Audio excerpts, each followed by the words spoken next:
What if I told you there were American cars in the 1950s so ridiculously expensive that they cost more than entire houses? Cars so exclusive that Hollywood stars couldn't even afford them?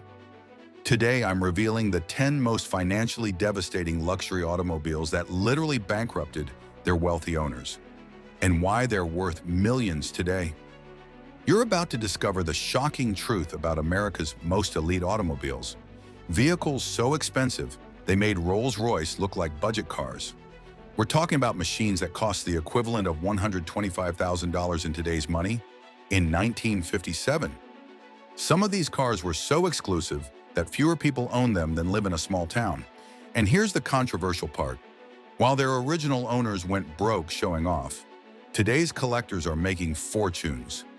I'll break down every horsepower figure, every luxury feature, and every jaw-dropping price tag that made these cars the ultimate financial flex of the Eisenhower era. Plus, I'll show you exactly why each one is worth more today than a luxury penthouse. Before we dive into this automotive financial disaster, smash that like button if you've ever wondered what it feels like to own a car worth more than most people's retirement funds. And subscribe because we're about to journey through the most expensive mistakes in American automotive history. Number 10. The 1959 Dodge Custom Royal Lancer, the push-button bankruptcy machine. Picture this. It's 1959, and you walk into a Dodge dealership thinking you're going to buy a nice family car. Then you see this monster sitting in the showroom, and suddenly your mortgage payment seems negotiable. The Custom Royal Lancer wasn't just a car, it was a chrome-plated declaration of war against your bank account. At $3,500, this beast cost more than most people made in an entire year. That's $38,000 in today's money for a Dodge. Your neighbors buying Chevrolets for $2,000 thought you'd lost your mind. But here's what made it worth every penny of financial ruin. This car had push-button transmission controls. Forget gear shifters. You selected your gear like you were launching a rocket to space. The dashboard looked like mission control at NASA. And those tail fins? They were so massive they needed their own zip code. The Royal Lancer came with a massive chrome grille that could blind oncoming traffic, two-tone paint schemes that screamed, "I have more money than sense," and an interior so luxurious it made your living room look like a garage sale. Under the hood was pure American muscle, a V8 engine that didn't just start, it announced your arrival 3 blocks away. This wasn't transportation. This was a rolling statement that said, "Yes, I spent my children's college fund on chrome and horsepower, and I regret nothing." Today, a pristine Royal Lancer sells for $75,000 to $100,000.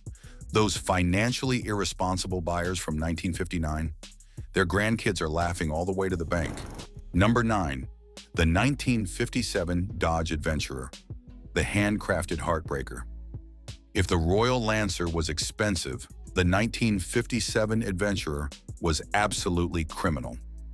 At $4,500, that's $50,000 today, this limited production monster cost more than most Cadillacs. Let that sink in. A Dodge that was more expensive than a Cadillac.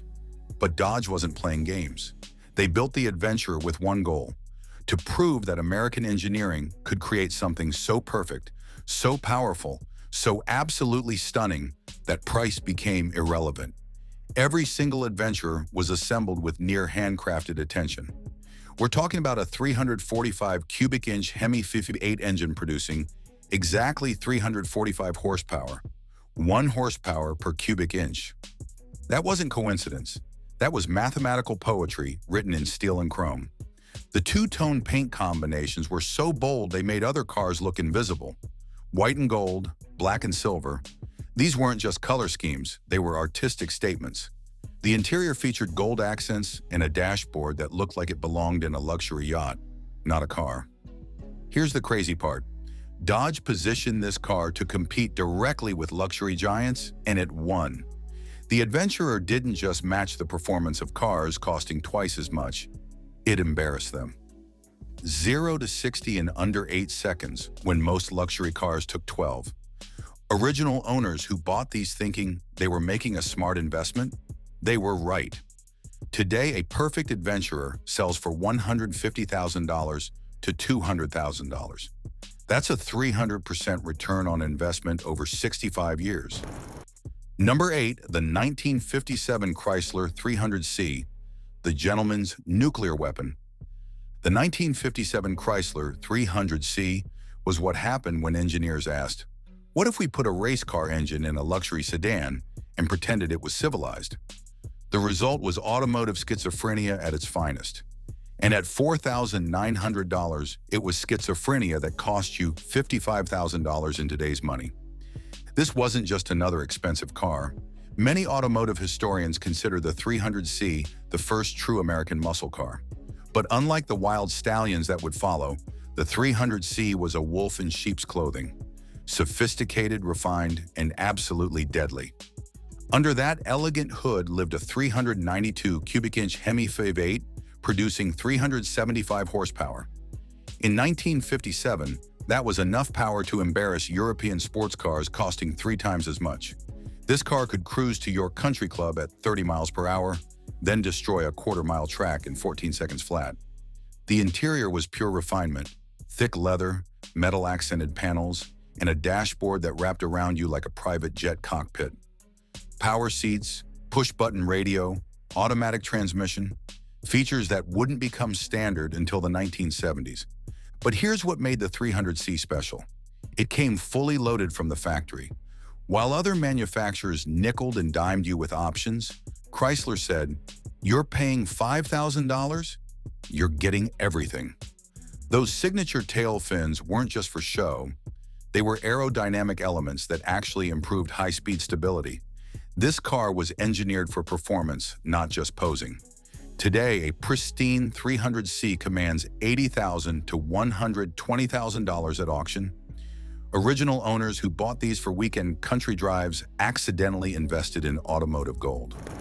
Number 7, the 1955 Chrysler Imperial, the diplomatic destroyer. When Chrysler revived the Imperial name in 1955, they weren't just launching another luxury car. They were declaring war on Cadillac, Lincoln, and every European luxury brand that dared to exist. At $4,400, $50,000 today, the Imperial was Chrysler's nuclear option in the luxury car arms race. This wasn't a car that screamed for attention. It commanded respect through pure presence. The Imperial spoke in whispers, but carried the biggest stick on the road.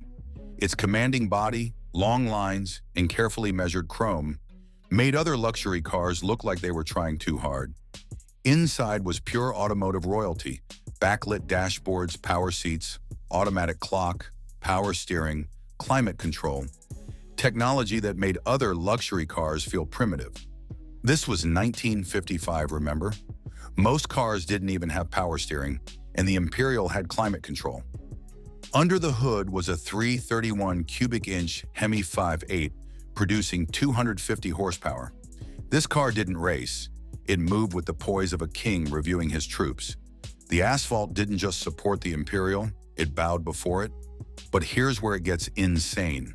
Chrysler also produced an ultra-exclusive limousine version built by Italian coach builder Ghia. This wasn't just a car. It was a rolling embassy offered only to heads of state, high-level diplomats, and members of the international elite. The Ghia limousines were more than transportation.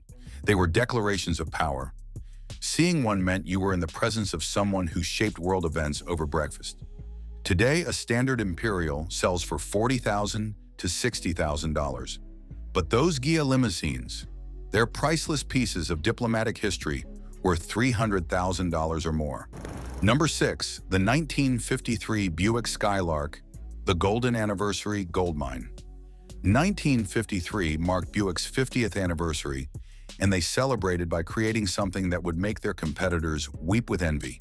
The Skylark wasn't just a car, it was a rolling tribute to 5 decades of automotive excellence, and at $5,000, $57,000 today, it was more expensive than most Cadillacs. Only 1,690 Skylarks were ever built, and each one was assembled with artisanal attention to detail. This wasn't mass production. This was automotive sculpture. Every curve, Every chrome line, every stitch in the leather upholstery was carefully crafted to create something that transcended mere transportation. The Skylark's low profile, cutaway fenders, and wire wheels gave it a presence that simply stole glances. This car didn't need to announce itself. It commanded attention through pure elegance. The design was so advanced it looked like it had traveled back from 1963. Under the hood was a 322 cubic inch nailhead V8 producing 188 horsepower, paired with Dynaflow automatic transmission and power steering. The driving experience was smooth yet authoritative. You didn't just drive a Skylark, you conducted it like a symphony. But here's what made the Skylark truly special. It was Buick's vision of the future.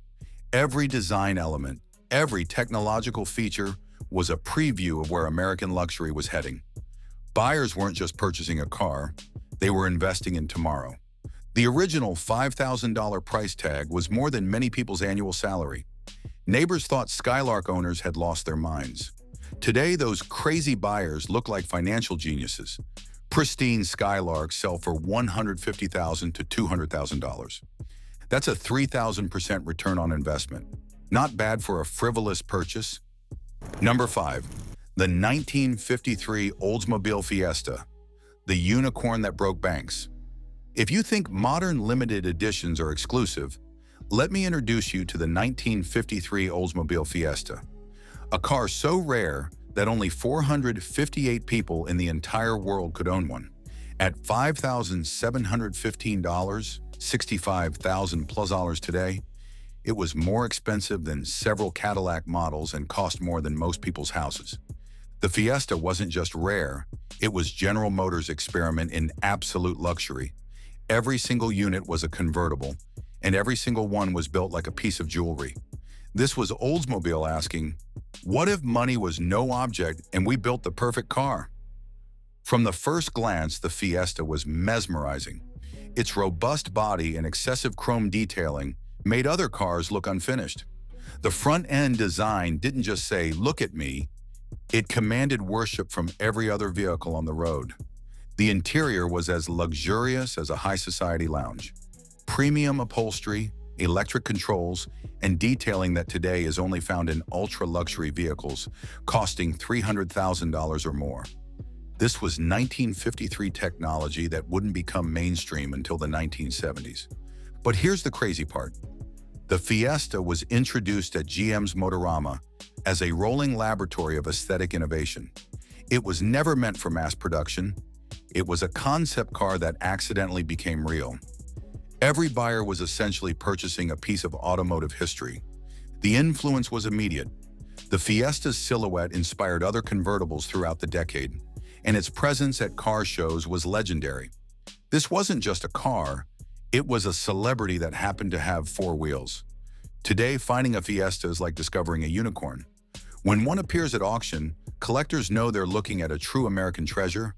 Prices start at $200,000 and climb rapidly from there.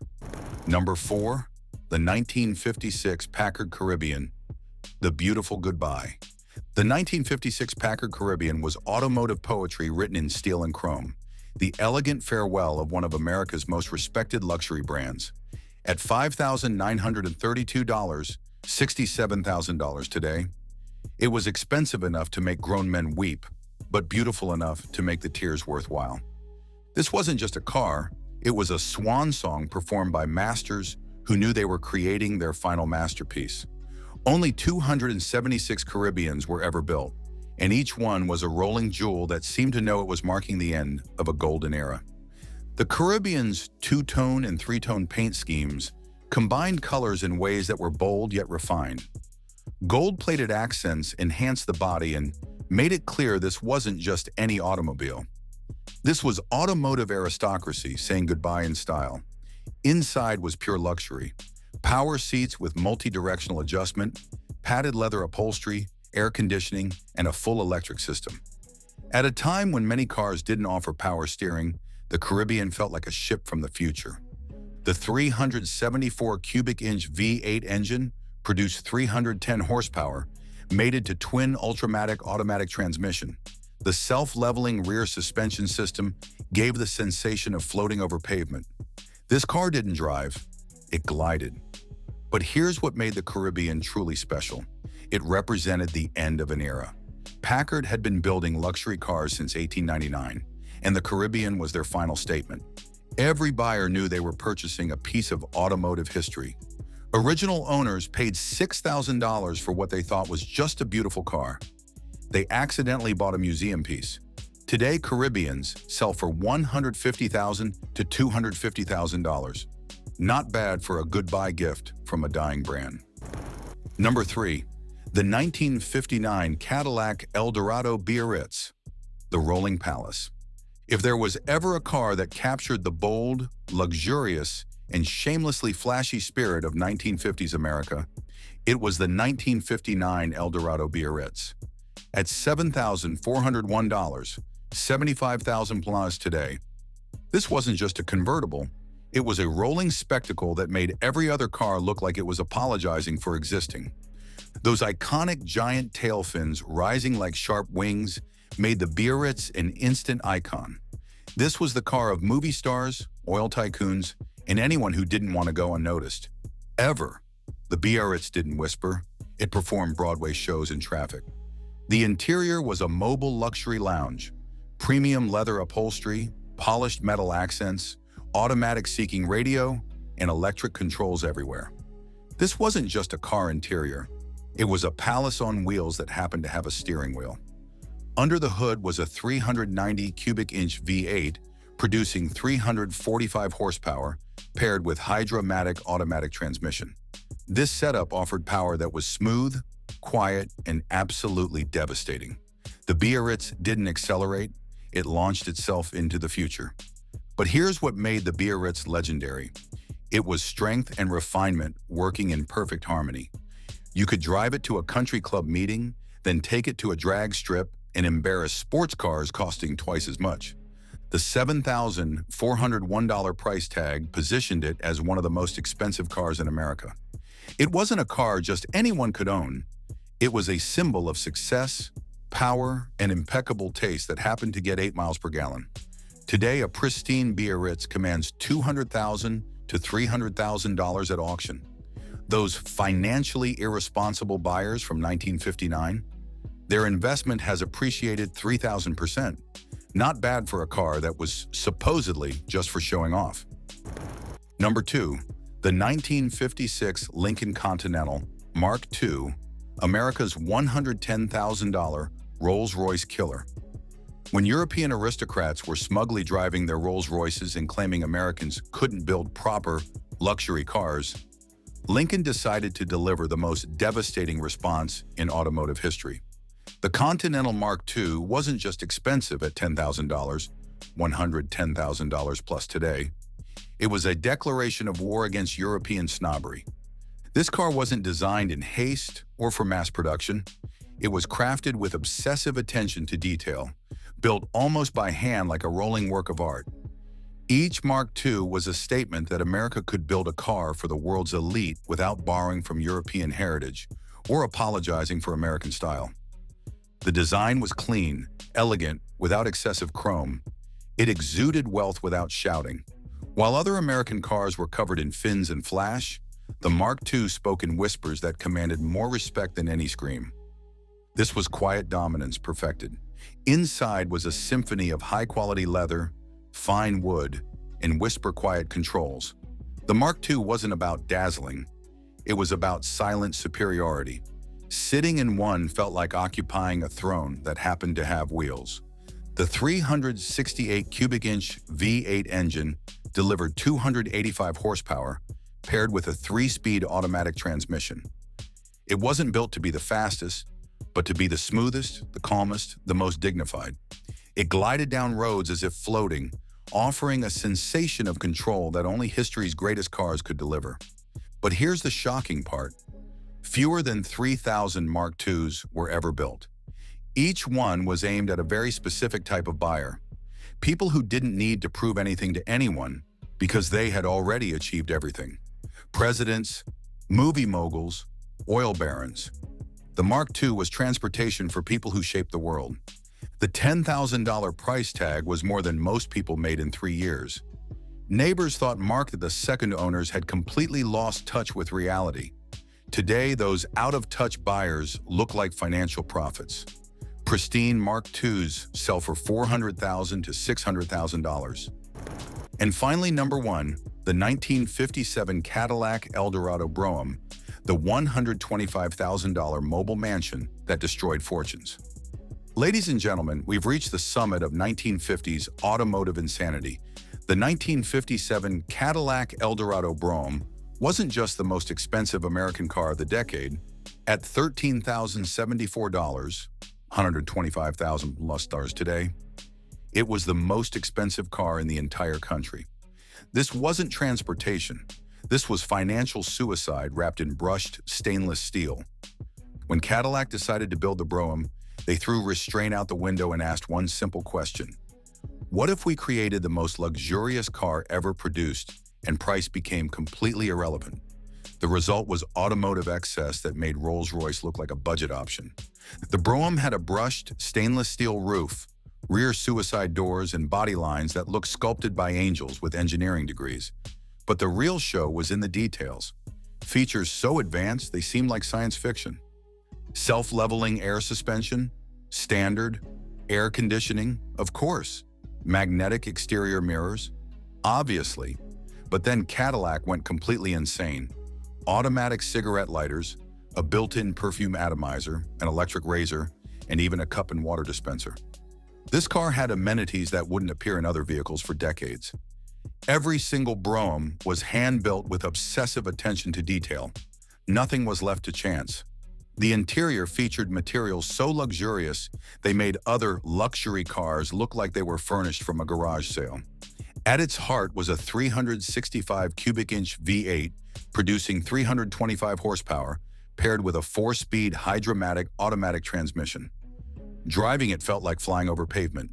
Absolute silence, floating suspension, and smoothness that erased every imperfection in the road. But here's the truly insane part. The $13,074 price tag was more than most people's houses. A typical American home cost $12,000 in 1957, was literally asking people to choose between a house and a car. Those who bought Broughams weren't making logical decisions. They were making statements. They were saying, I have so much money that I can spend more on a car than most people spend on shelter, and I don't care what you think about it.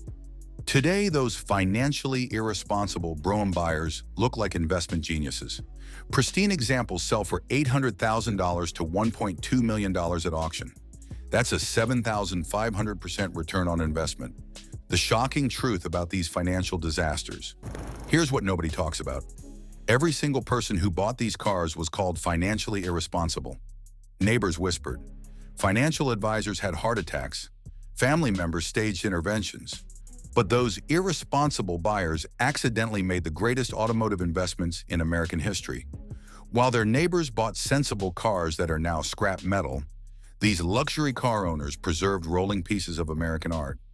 The 1950s represented peak American optimism, post-war prosperity, technological confidence, and absolute faith in the future. These cars weren't just transportation. They were rolling monuments to an era when America believed it could build anything better than anyone else. And you know what? They were right. Every chrome detail, every luxury feature, every horsepower figure was a declaration that American engineering could compete with and surpass anything the world had to offer. These cars didn't just transport their owners. They transported an entire nation's dreams. Which one would bankrupt you? So here's my question. If you could travel back to the 1950s with today's knowledge, which of these financial disasters would you choose? Would you go for the subtle dominance of the Lincoln Continental Mark II? The flashy spectacle of the El Dorado Beeritz? Or would you go completely insane and buy the Brougham, knowing your neighbors would think you'd lost your mind? Drop your choice in the comments below and tell me why you choose financial ruin for 4 wheels and an engine. Because let's be honest, if you're going to go broke, you might as well do it in style. And if this journey through automotive financial disasters got your heart racing, you need to check out our video on the fastest cars of the 1950s. Trust me, When you see what these luxury barges could do in a straight line, you'll understand why their owners didn't care about the price tag. Hit that subscribe button if you want more stories about the cars that shaped America. And remember, sometimes the most irresponsible financial decisions turn out to be the smartest investments of all. Because in the 1950s, these cars didn't just shine, they bankrupted their owners and made them rich.